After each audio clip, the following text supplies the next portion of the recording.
this. It's dangerous to podcast alone. Side quest edition. Welcome to your bi-weekly, aka every other week, mini episode here from Talk This, where in its current incarnation, is this our third or fourth?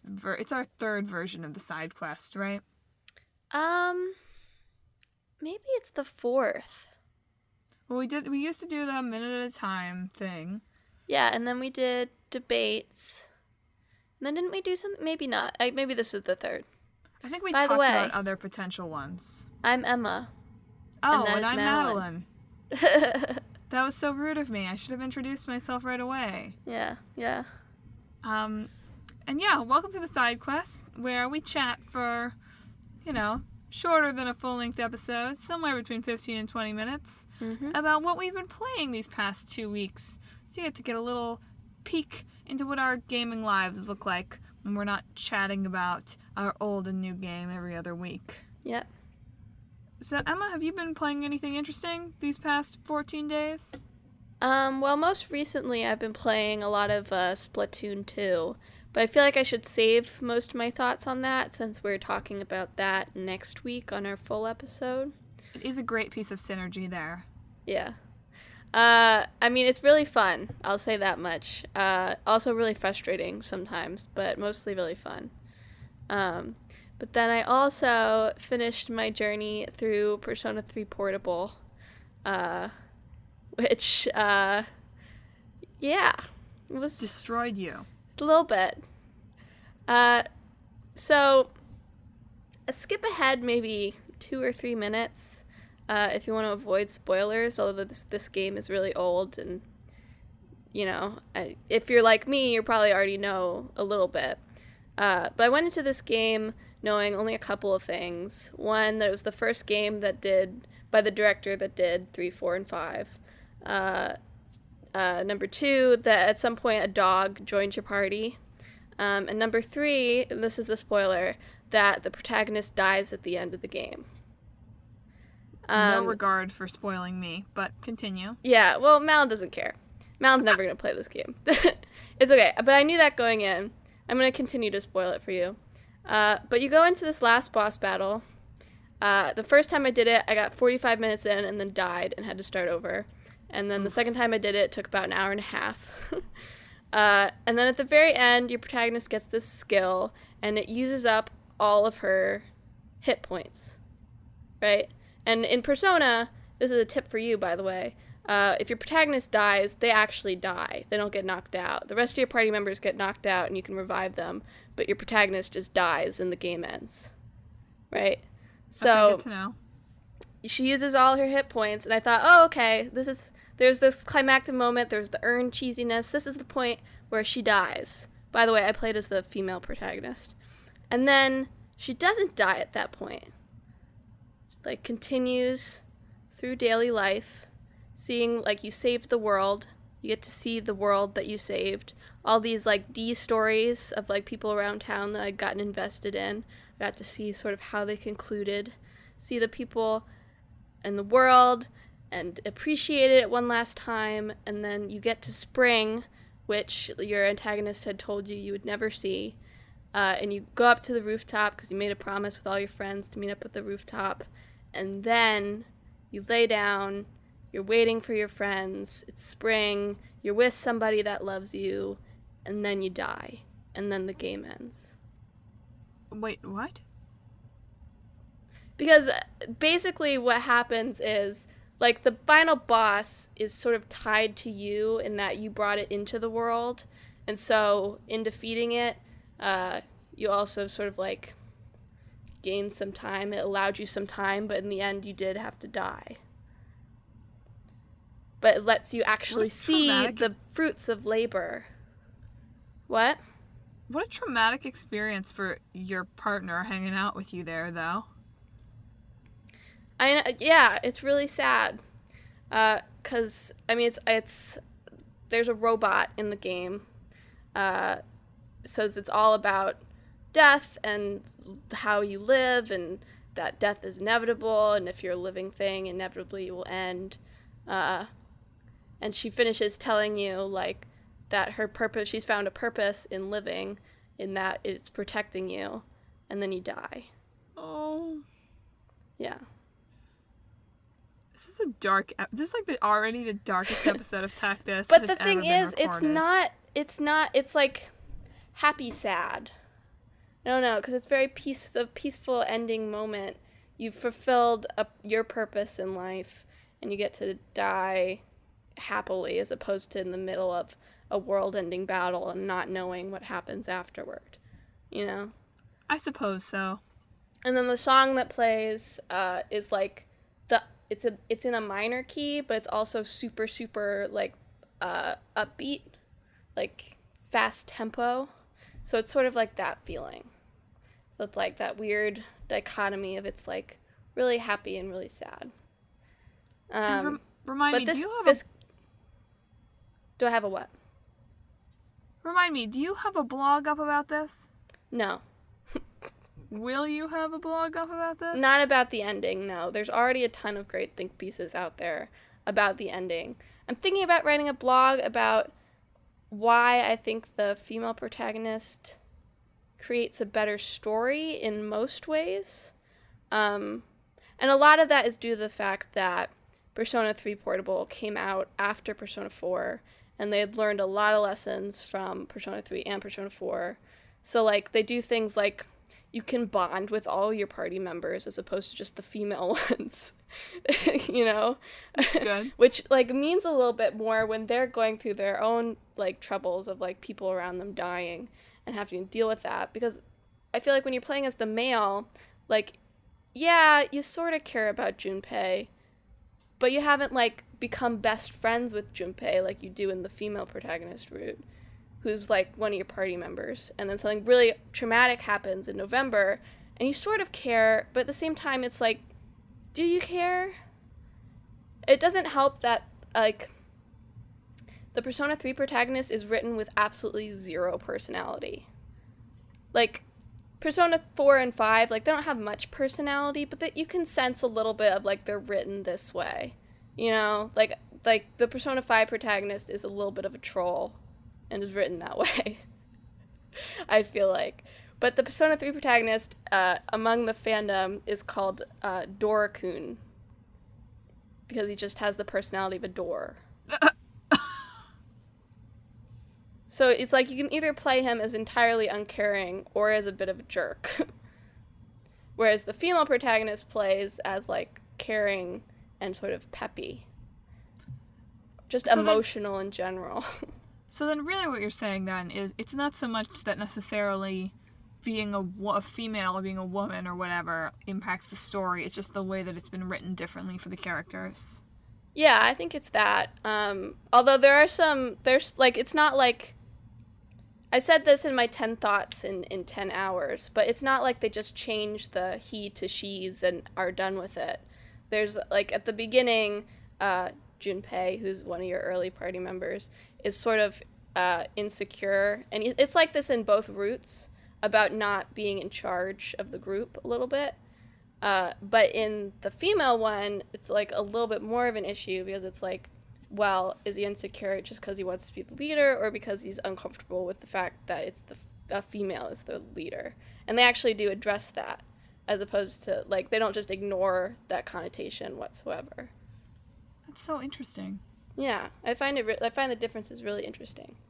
There's a couple of differences that are, like, optional differences that I think kind of take away from the story. But I don't think that has to do with the fact that, like, they added a female protagonist route and wanted it to be less harsh. I think it has to do with the fact that they released Persona 4, which is so much lighter of a game than this one, and they wanted to make this one less dark and more accessible to people. Because it's really dark. Like, all of them are, but this one is just, like, the entire mood and tone is really dark. Man, I am hyped for this blog post now. Malyn's trying to pressure me. Malyn's peer pressuring me. I think these are interesting thoughts, and I want to hear more about them. Not in the... We probably have already exceeded the 2 to 3 minutes we promised to be spoiler-free, but oh well. I'm sorry. I'm sorry, folks. But I will say that this is a game that really could stand to be remade, like using the Persona 5 engine, and also like taking lessons from Persona 5, because like the month of August, for example, like there's no school, so you can't hang out with like any of your social links, which is like half the game. You can only take them to the stupid film festival and like up your stats. But at that point in the game, like all your stats except academics are already maxed, so it's just a giant waste of time. Like a whole month where you have literally nothing to do.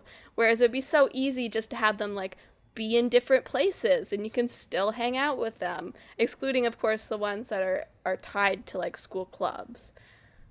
But like, there's many things you can still be doing. That's realistic for summer, though. You know, it's summertime. It's high school, right? Summertime in high school, you never see your friends. You pretend like you're going to see your friends. But you all live in the same dorm. You see them every morning. You just can't hang out with them. You can only take them to the film festival. See, I was trying to do like a gameplay of storytelling thing, but I realized now I should leave it to you. It's just a bad decision. But it's like from September to the end of January, which is probably the second half of the game. I think it's one of the best stories that I've ever played in gaming. Before that, it's just fine. It has some pacing problems. I would say, honestly, that, like, Persona 3 and Persona 5 have, like, opposite problems for me from when I played them. Like, Persona 3 has some early game pacing problems. Persona 5 has a bit of late game pacing problem. Persona 3's gameplay is sort of awful. Persona 5's gameplay is incredible. You know? Well, that was an excellent seg into what I've been playing this week. Yeah. And really what I played yesterday. I only just picked it up again. Well, okay, so probably it's many yesterdays now. The time on this is always so weird. But I finally made it back. I was finally like, I'm at a point in my life where I'm responsible enough to manage someone else's schedule again. And so started playing Persona 5, and Emma and I talked a little bit about this over text, but I've already encountered... McDude! Yes. So I don't know if I've mentioned this on the show before, but after agonizing over coming up with an appropriate name, we are following the saga of Champ McDude. McDude-kun. And it's the problem is that of course when people refer to me as Champ, it just sounds a little bit patronizing, a little bit overly familiar, condescending. It's like, whoa, buddy, we just met and I just saved your butt and you're calling me Champ? All right, boy, let's see some respect. But I've already experienced some of Emma's gameplay as storytelling niche kind of thing, in that, wow, looking for the subway, I almost turned off the game, because that was like one of the first things I did when I started playing again from where I had stopped. And it felt too much like my real commute when I'm going somewhere that I haven't been before, right? Because on the subway, eventually, well, okay, so I am not the greatest navigator. I'm fine with owning that. I'm not great at navigation. I frequently end up going the wrong way, and I have to use Google Maps to tell me if I need to turn left or right to start out. And I get very confused when I'm going new places. When I've gone places over and over, I know exactly which exit to get out at, I know which end of the platform I need to be at, and then here I was in the game, completely lost, flashing back to all the times that I've been completely lost. Yeah. No, I felt like when I played it was like, and I don't have as many recent traumatic memories of the train as when I played it as I do, say, now. But I found it like just the right amount of frustrating. Like sometimes they'll do things like that where it's just like a little bit too frustrating, like it goes on too long or something like that.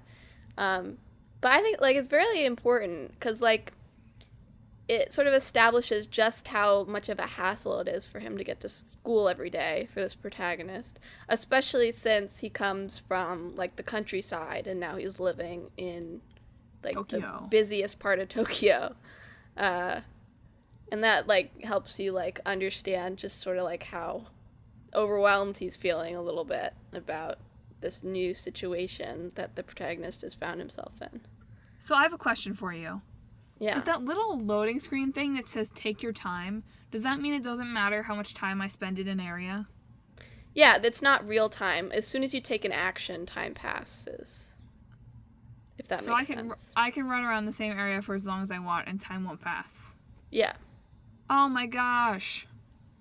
Do you know how much less stress that I feel knowing that? Yeah. No, it's not real time passage. It's like you have certain segments of the day. So like after school, you can take all the time you want deciding what you want to do after school. But then whatever you do takes up that whole time. Oh, thank goodness. Yeah. I was so worried that I would spend so much time trying to decide what to do, or I'd miss a train and have to wait for the next. Yeah. No. Yeah, it's not that realistic. I was ready for it. Uh-huh. Also, apparently, the Persona people have a thing for meeting on rooftops. That's just what I did too, like the last 5 minutes of my game. But I'm not sure I fully understand what's going on yet. Uh-huh. I tried to say something when I was in that prison to that dude that's like my prison guard, and they told me I wasn't bold enough to say it. Really? What the heck does that mean? You have social stats. What?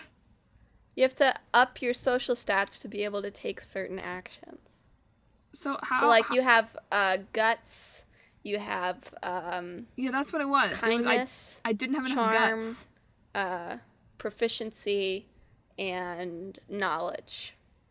You have 5. I only had to worry about 3 in Persona 3 Portable, and let me tell you, it was such a welcome breath of fresh air to only have to worry about 3 social stats. How was I supposed to know these existed? They'll introduce it to you eventually. You haven't really gotten to the point where you can actually work on, like, bonding with people or upping your social stats. You're still sort of on the tutorial rails right now. Maybe I should have been more of a jerk to my, like, coffee shop dad, and then I would have had enough guts. No, I don't think... I'm pretty sure in Persona 5 there are not conversation options that up your social stats.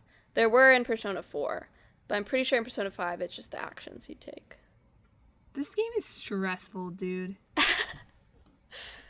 See, I find it really, like, honestly, like, calming to be, like, manage somebody else's schedule every once in a while.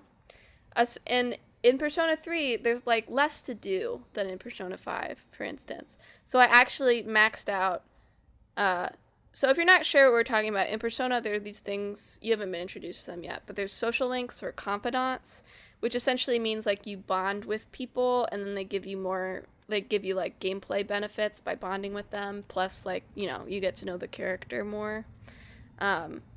But in Persona 3 Portable, I maxed out all but 3 social links, and one of them I didn't max out because of plot reasons I didn't realize would kick in and lock me out of this social link. But, you know, that's okay. You win some, you lose some. Yeah, and then the other 2 pretty much weren't accessible until the last month of the game. So, just didn't have quite enough time. See, I don't mind. See, the reason that I've been playing so much Stardew Valley, because I also like managing people's schedules. But in that game, I know I can play forever. Whereas in Persona 5, you can play this forever. You just start over. I have a finite number of days, don't I? Yes, you have a finite number of days. But then you can do New Game Plus, and you keep all your social stats, and also your confidants will level up more if you've already maxed them out. Okay. I'm not going to do that, but okay. Maybe you'll love it so much you'll want to go back into it again. Maybe it'll make me sad that I have no friends Maybe in real life. you'll download the merciless difficulty and try it. Probably not. I think that's unlikely to occur. I think that I should probably, instead of playing Persona 5 with my video game friends on Merciless, maybe try to schedule coffee with people that I know in real life. Okay. Do you want to hear my video game news story of the week? I was just reading about this. Sure. Didn't we just talk about King of Kong? So we just did Donkey Kong, maybe a month or a month and a half ago now. Yeah. Time is flying, y'all. It's February. Yeah. Valentine's Day will have happened before our next episode. Side quest, not episode. Yeah.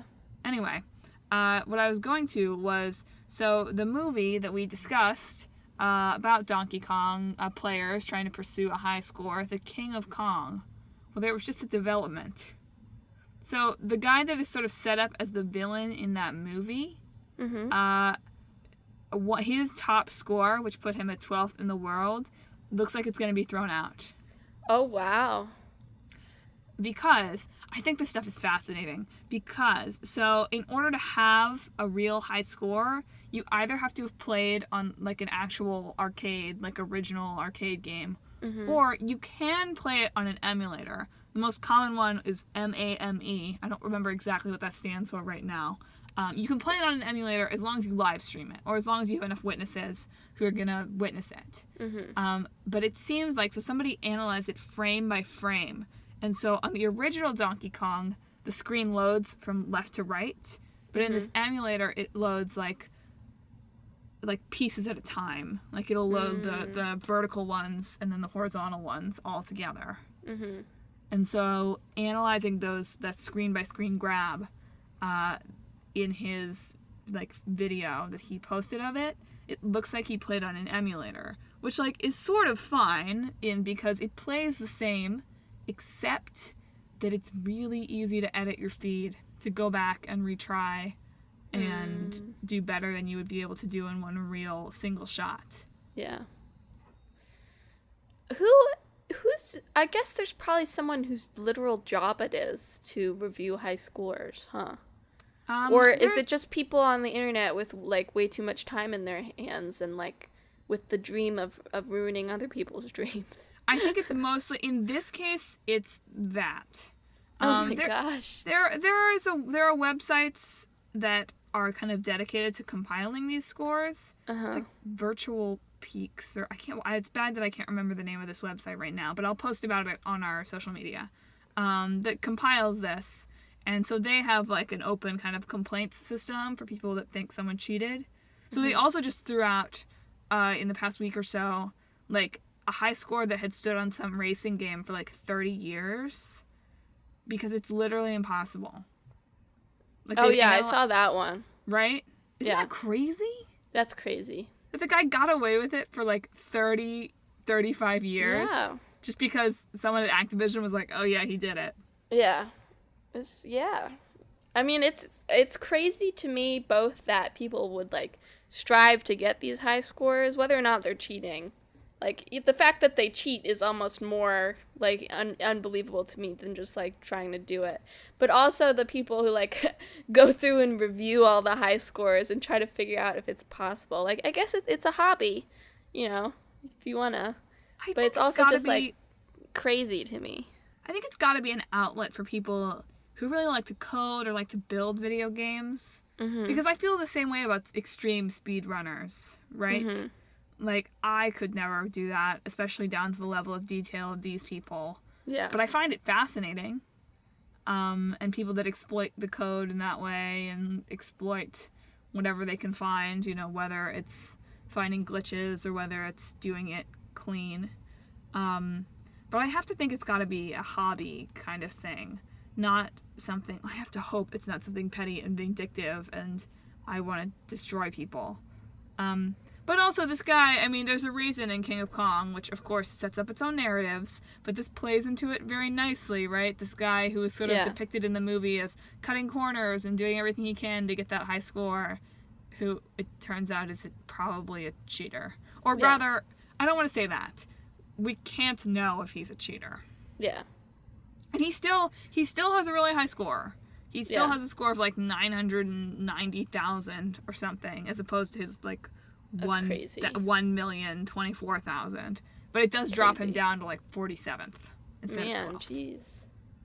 People are crazy. I mean, they're not. They just like playing this game, but King of Kong really popularized it, apparently, especially for Donkey Kong. I mean, that makes sense, yeah. I wonder what the high score is on Disney Skate Adventure. That's the research for you, listeners. If anyone can tell us. Let us know what the high score of Pizza Planet in Disney Skate Adventure is. We'll give you a shout out. Yeah. So, do you play anything else besides Persona 5? Play any more Zelda? Clickbait Boyfriend has played a lot of Zelda. I don't think I've played any more these past 2 weeks, or not very much. He's freaking out about it. He's freaking out. I'll have to get him to write a guest post about how he, like, really wanted... He had Majora's Mask or something as a kid, and, like, always wanted to meet the Zora, because he thought they looked cool, but was never good enough at the game to meet them. Did he meet the Zora? Yeah. Prince Sidon, who believes in you? I don't know about that. Don't spoil the game for me again. But yeah, I'll have to get him... I'm pretty sure that's the way you get to meet them. So he must have met He'll know what you're fish talking boyfriend. about. Anyway, it was the most wholesome thing I've ever heard.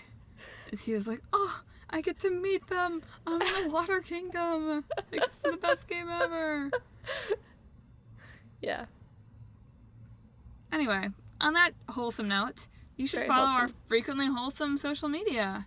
We are on Facebook, we're on Twitter, we're on Instagram, all of those at Talk This Podcast. And newly, we're on YouTube at Talk This Sisters, so you should subscribe. Hopefully soon I'm going to post all those Flashback Fridays up there, because I have them. There's 4 of them now up on our Facebook page. If you don't have time to listen to our full episodes, or you want to get a sense of what they're like before you jump in... or you want to relive the good old days. Yeah, the highlights. You can get a 3 to 5 minute taste. This week's is our first side quest recapped. Here's a hint. It's mostly Emma talking because I didn't have that much good stuff to say. I'm still working out that 1 minute format. You know, there were some kinks to work out. But it's fun. Go back, give it a listen. Tell me what you think. Say, Madelyn, your sound quality is really bad. And I'll be like, yeah, I didn't have a microphone yet. Let's see, what else? But yeah, on Instagram, we try to post those dank memes and other fun content. You'll get some Read This stuff on our Facebook. There should be some new blog posts coming up sometime in the, 2-day span around when this episode was released. The final edition of Clickbait Boyfriend Kingdom Hearts 1 will be coming out. Wow. At the time of this recording, I have all the photos in. I just have to go and write my witty commentary on Josh's commentary. It's very meta. Let's see. What else? You should subscribe and keep listening to all of our podcasts. Catch up on what you haven't listened to. Be the first to know when we release new stuff. You can do that on Apple Podcasts, not the name of which I shall not say. Eyeball Music. Eyeball Songs. iTunes. Not on iTunes. That's not what we call it anymore. Apple Podcasts. Also you can listen on Apple Podcasts, on Google Play Music, on Spotify, on TuneIn, and on Stitcher, or on our website. www.talkthispodcast.com. That's where our blog is that we've been talking about. That's where the show notes, which I promised to have updated by June, which I haven't written any more on since whenever we wrote the last one, are. Someday, people. Someday.